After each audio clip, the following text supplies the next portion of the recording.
Driver ran over a woman's feet as she was fixing a flat tire on I-85. Her friend shot this video following the car that did it, that kept going so that person could be tracked down.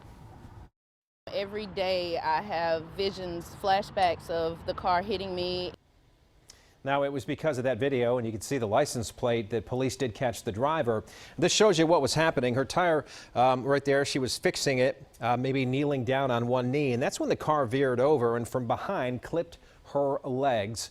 The other car, traveling the same direction, again swerved, again hit her feet, and troopers say just kept on going. Our Blaine Tollison is live along I-85 where this happened. Blaine?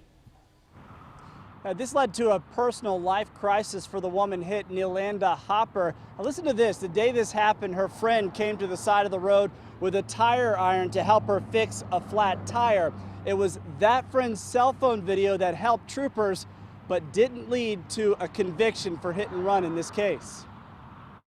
Every day I have visions, flashbacks of the car hitting me. Neilanda Hopper is haunted by the memory of a car driving over her feet as she changed a flat tire. She survived the ordeal along I-85 northbound near I-77 back in December, but she sometimes envisions how it could have all ended. I am grateful. I am so lucky. She spent a month and a half on crutches, couldn't work and couldn't pay her bills.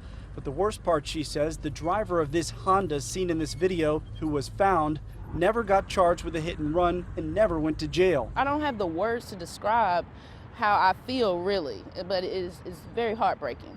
It's very heartbreaking. Currently swerving right now. Hopper's friend recorded this video because she was on the side of the road helping. Just ran over my friend Nene. Neilanda was taken to the hospital after other drivers called 911. The trooper who investigated wrote in his report, the defendant knew and reasonably should have known that the vehicle which the defendant was operating was involved in the accident and collision. When the trooper located the driver, a man named Dane Davis, he stated that he did not remember hitting the victim, but he admitted to driving that day.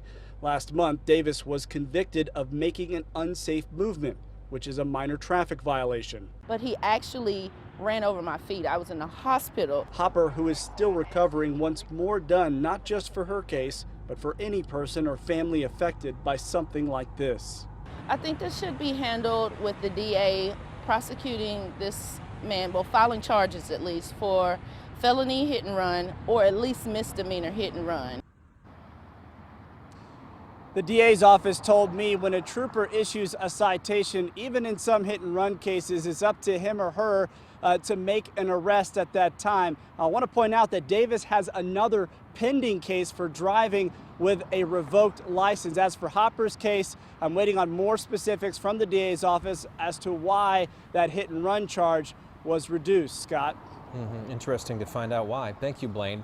We did look deeper into records and found an increasing number of hit and runs involving people on their feet walking around on North Carolina interstates. These involved people who were hit even while over on the shoulder, not in the roadway. In 2014, there were 7 cases. The next year, 10.